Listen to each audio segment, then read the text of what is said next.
Números mostram uma situação bem distorcida daquela que a gente está enxergando do Flamengo no ano de 2024. Fora isso, os torcedores rubro-negros aqui vão tentar falar um pouquinho do sentimento deles com relação a algumas coisas que o Tite comentou na entrevista coletiva dele.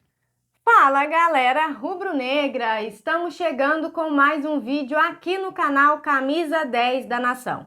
O seu, o meu, o nosso canal de notícias e informações do Flamengo. Esse Flamengo que a gente tanto ama. Mas antes de começarmos com as notícias, gostaríamos de pedir a você que acompanha o nosso canal e ainda não é inscrito, para se inscrever aqui embaixo no botão inscreva-se, ativar o sininho da notificação, porque assim, sempre que postarmos um vídeo novo, você será notificado e, claro, deixar também o seu like e o seu comentário, porque isso ajuda demais o nosso trabalho e é muito importante para nós. E como sempre falamos, é rapidinho, papum, E deu. Assim é. Bom, bora começar então com as notícias. Vocês se lembram lá no começo do ano que a gente comentou sobre a possibilidade do Flamengo tentar uma investida no Ángel Di Maria? Inclusive, até na época, o Grêmio brigava por essa possibilidade.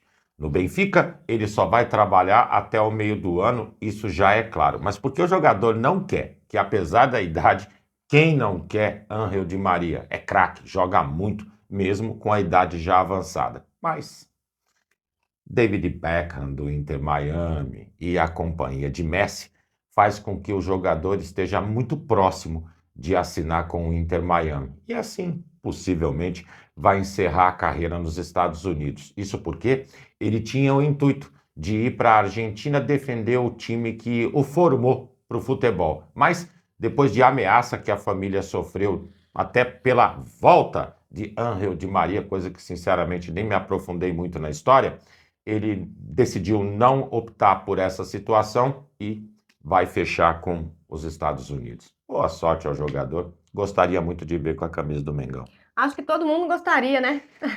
Quem não quer ver o cara, né? Putz. Bom, galera, seguindo com as notícias, temos atualizações em relação aos jogadores que estão entregues ao departamento médico do Flamengo.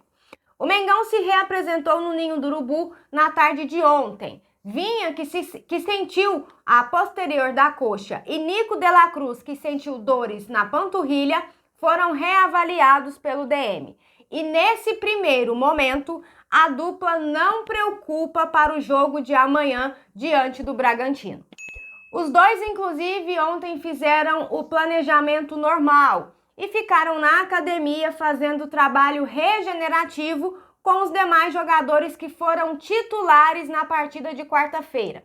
Arrascaeta e Cebolinha seguem fazendo tratamento de suas respectivas lesões e só devem retornar contra o Palestino. O uruguaio ainda realiza fisioterapia, enquanto o atacante já iniciou o processo de transição.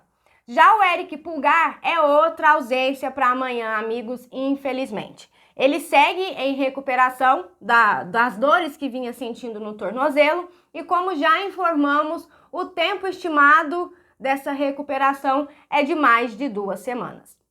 A comissão técnica de Tite, amigos, segue atenta aos números e também às respostas físicas dos jogadores. Tem sido feito um controle de minutagem para diminuir os riscos de possíveis lesões.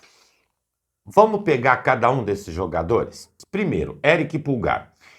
Me surpreendeu a entrada do Alan nos últimos jogos. Fora o lance de tomar cartão amarelo com muita facilidade, dentro de campo ele vem desempenhando bem. Vinha, ele tem sido um reserva de luxo de Ayrton Lucas. Então, tendo o Ayrton de volta, bacana. Arrascaeta, há alguns jogos a gente precisa de mais eficiência do nosso camisa 14. Ele tem que voltar a aparecer dentro de campo, tá meio sumidinho. De la Cruz, muito importante. Realmente perder esse jogador pra gente hoje é extremamente complicado. A gente não pode se dar ao luxo disso. Everton Cebolinha, no momento melhor vestindo a camisa do Flamengo, essa contusão nos prejudicou muito, porque por mais que a gente conte com o BH27, a gente também tem notado que ele não tem conseguido demonstrar dentro de campo tudo o que a gente espera dele. O momento não está legal para ele, então Cebola tem que voltar rápido. A gente necessita desses jogadores. E voltar da mesma forma que ele nos deixou, né? É verdade. Com aquela grande performance. Nossa! Isso é o mais importante, amigo. Verdade, tem total razão. Aí, galera, a gente, de um jogo fácil, transforma numa partida difícil. Foi assim que, sinceramente, eu encarei Flamengo e Amazonas. O presidente dos caras, é lógico, ganhou moral. Agora, ele estufa o peito e fala o seguinte: olha, eu acho que a gente tem condições de tentar buscar a reversão do placar. Lógico, ele vai estar com torcida favorável, jogando em seu estádio, aí os amigos mais fiéis vão falar o seguinte: porra, mas é o Flamengo. Se nós tivermos essa mentalidade que entramos em campo na quarta-feira contra o Amazonas, que nós poderíamos, se o time tivesse tido eficiência dentro de campo, liquidado a partida de volta e não ter que passar pelo tormento de ter que aguentar a pressão dos caras lá, teria realmente facilitado tudo e o Flamengo entraria como franco favorito. Dentro da circunstância de um campeonato de mata-mata que todos os resultados são possíveis, jogando em casa e melhor pro lado deles, otimistas, pode ser um jogo extremamente complicado. A gente precisa de conscientização desse time do Flamengo. É importante nesse momento. E o cara tá felizão. Muito se fala da diferença da qualidade técnica do elenco do Flamengo para o elenco do Amazonas. Mas uma coisa que a gente meio que deixa um pouquinho de lado é o seguinte: eles estão empolgados pelo resultado da partida de quarta-feira, eles vão jogar em casa, tem o apoio da torcida e o mais importante, eles querem vencer esse jogo.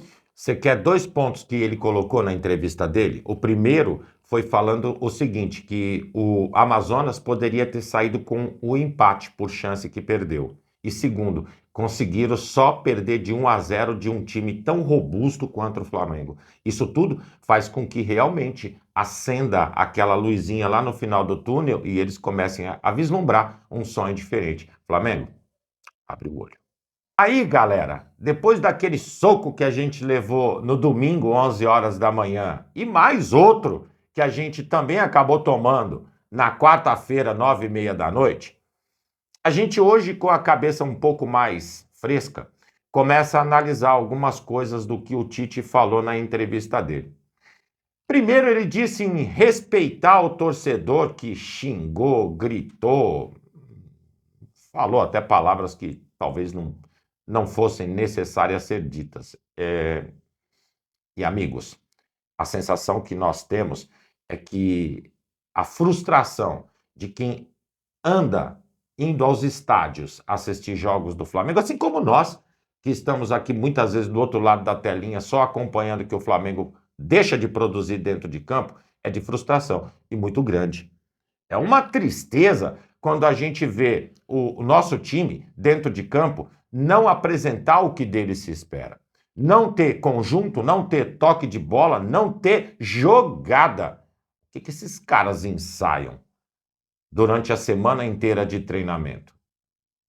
O que realmente o nosso Flamengo anda fazendo para ter tanta apatia dentro de campo? Cheguei a ver, inclusive ontem, o comentário de que existia uma divisão já no grupo do Flamengo, uns pró, outros contra Tite. Eu não acredito, para mim é pura boataria, de verdade. Prefiro não acreditar nesse tipo de possibilidade, até porque depois de 23, o que a gente necessita é ter orgulho e ficar felizinho com o nosso Flamengo. E quando isso não acontece, é triste, triste demais. Um outro ponto.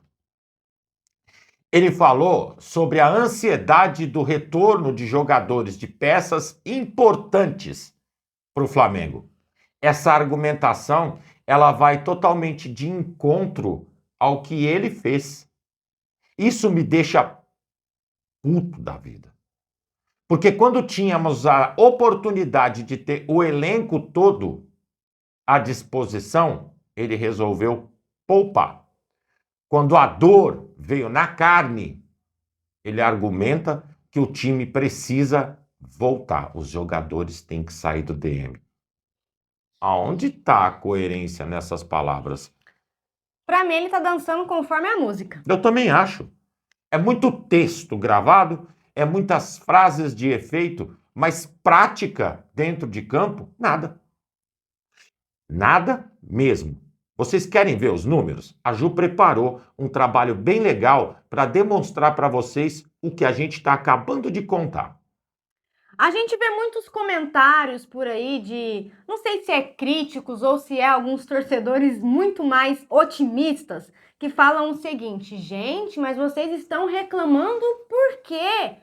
Os números do Flamengo com o Tite são bons, afinal, é 73,9% de aproveitamento na temporada de 2024. Sim, o número tá certo. É 73,9% de aproveitamento na temporada de 2024. Porém, quando a gente elimina as partidas do Campeonato Carioca, é aí que tá o problema, amigos. É aí que acontece uma queda brusca No rendimento no do rendimento nosso da Flamengo. equipe. Vamos fazer uma comparação? Vejam só, amigos, os números do Flamengo com as partidas do Campeonato Carioca. 23 jogos, 15 vitórias, 6 empates, 2 derrotas, 38 gols marcados, 8 gols sofridos. O aproveitamento de 73,9%. Agora os números do Flamengo sem as partidas do Campeonato Carioca.